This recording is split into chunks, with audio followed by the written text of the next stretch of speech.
ಸಿದ್ದರಾಮಯ್ಯನವರ ಆಪ್ತರು ಯಾರ್ಯಾರು ಸಚಿವ ಸಂಪುಟದಲ್ಲಿರ್ತಾರೆ, ಈ ಹಿಂದೆ ಸಚಿವರಾಗಿದ್ದವರು ಯಾರ್ಯಾರು ಮುಂದುವರಿತಾರೆ, ಇದು ಒಂದು ಪ್ರಶ್ನೆ. ಆದರೆ ಡಿ ಕೆ ಶಿವಕುಮಾರ್ ಅವರ ಆಪ್ತರು ಯಾರ್ಯಾರು ಸಚಿವ ಸಂಪುಟದಲ್ಲಿರ್ತಾರೆ ಅಂತ, ಡಿ ಕೆ ಶಿವಕುಮಾರ್ ಮುಖ್ಯಮಂತ್ರಿ ಆಗಬೇಕು, ನಾಯಕತ್ವ ಬದಲಾವಣೆ ಆಗಬೇಕು ಅಂತ ಅನೇಕ ಶಾಸಕರು ವಾದ ಮಾಡ್ತಾನೆ ಬಂದರು. ನಾಯಕತ್ವ ಬದಲಾವಣೆಯ ಚರ್ಚೆಯಾಗಿದೆ, ಇಬ್ಬರ ಮಧ್ಯೆ ಒಂದು ಒಪ್ಪಂದ ಆಗಿದೆ ಅಂತ 2023ರಲ್ಲೇ ಮಾಗಡಿ ಶಾಸಕ ಬಾಲಕೃಷ್ಣ ಅವರು ಹೇಳಿದ್ರು.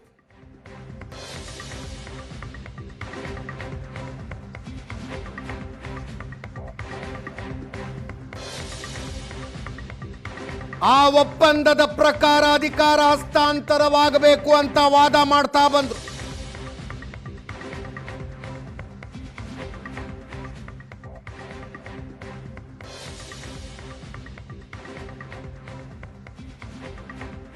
ರೆಸಾರ್ಟ್ ಮೀಟಿಂಗ್ಗಳನ್ನು ಆಯೋಜಿಸಿದರು. ದೆಹಲಿಗೆ ಶಾಸಕರುಗಳನ್ನು ಕರ್ಕೊಂಡು ಹೋದ್ರು. ಹೈಕಮಾಂಡ್ ಮೇಲೆ ಒತ್ತಡ ಹೇರ್ತಾ ಬಂದ್ರು.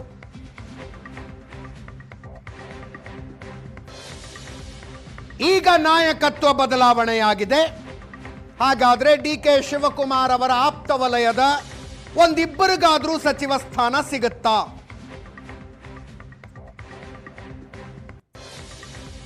ಯಾರಿಗೆ ಸಿಗಬಹುದು ಅಂತ ನೋಡಿದ್ರೆ ಮಾಗಡಿ ಬಾಲಕೃಷ್ಣರ ಹೆಸರು ಮೊದಲಿಗೆ ಬರುತ್ತೆ.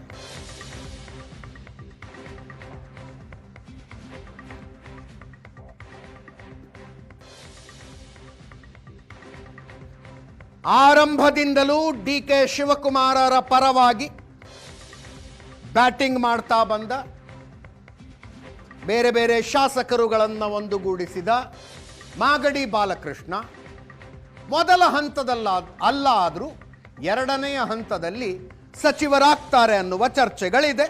ಅವ್ರಿಗೂ ಕೂಡ ವಿಶ್ವಾಸ ಇದೆ. ಮೊದಲನೇ ದಿವಸದಿಂದನೂ ಕೂಡ ಡಿ ಕೆ ಶಿವಕುಮಾರ್ ಅವರು ಆಗಬೇಕು ಅಂತ ಪ್ರತಿಪಾದನೆ ಮಾಡೋದ್ರಲ್ಲಿ ನಾನು ಮೊದಲಿಗ ಆ ಪ್ರತಿಪಾದನೆ ಮಾಡಿದ್ದೀನಿ. ಪ್ರತಿಪಾದನೆಗೆ ತಕ್ಕಂತೆ ಇವತ್ತು ಹೈಕಮಾಂಡ್ ಕೂಡ ಅವ್ರಿಗೊಂದು ಅವಕಾಶ ಮಾಡಿಕೊಟ್ಟಿದೆ. ಮತ್ತು ಅದು ಡಿ ಕೆ ಶಿವಕುಮಾರ್ ಅವರು ಕೂಡ ಅದನ್ನು ಮೊದಲು ನಮ್ಗೆ ಹೇಳಿದರು, ಅದ್ದೂರಿಯಾಗಿ ಆಚರಣೆ ಮಾಡೋದು ಬೇಡ ಅಂತ. ಬಟ್ ನಮ್ಮ ಕಾರ್ಯಕರ್ತರು ಒತ್ತಾಯ ಜಾಸ್ತಿ ಇತ್ತು, ಇಲ್ಲ ನಾವು ಬರಬೇಕು ನೋಡಬೇಕು ಅಂತ. ಆದರೂ ಕೂಡ ನಾವು ಹೈಕಮಾಂಡ್ ಮಾತಿಗೆ ಗೌರವ ಕೊಟ್ಟು ಇವತ್ತು ಅದನ್ನು ಅದ್ದೂರಿಯಾಗಿ ಮಾಡ್ತಕ್ಕಂಥದ್ದನ್ನು ಕ್ಯಾನ್ಸಲ್ ಮಾಡಿದ್ದೇವೆ. ಹೈಕಮಾಂಡ್ನಿಂದ ನಮಗೆಲ್ರಿಗೂ ಕೂಡ ಸೂಚನೆ ಬಂತು, ಇವತ್ತು ಪೆಟ್ರೋಲ್ ಡೀಸೆಲ್ ದುಬಾರಿ ಆಗಿರ್ತಕ್ಕಂಥದ್ದು ಮತ್ತು ಅದ್ದೂರಿಯಾಗಿ ಆಚರಣೆ ಮಾಡಬೇಡಿ ಅಂತಕ್ಕಂಥ ವಿಚಾರ.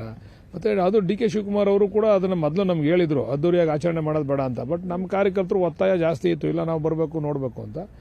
ಆದರೂ ಕೂಡ ನಾವು ಹೈಕಮಾಂಡ್ ಮಾತಿಗೆ ಗೌರವ ಕೊಟ್ಟು ಇವತ್ತು ಅದನ್ನು ಅದ್ದೂರಿಯಾಗಿ ಮಾಡ್ತಕ್ಕಂಥದ್ದನ್ನು ಕ್ಯಾನ್ಸಲ್ ಮಾಡಿದ್ದೇವೆ. ಸರ್ಕಾರ ಬಂದು ಮೊದಲನೇ ದಿವಸದಿಂದನೂ ಕೂಡ ಡಿ ಕೆ ಶಿವಕುಮಾರ್ ಅವರು ಆಗಬೇಕು ಅಂತ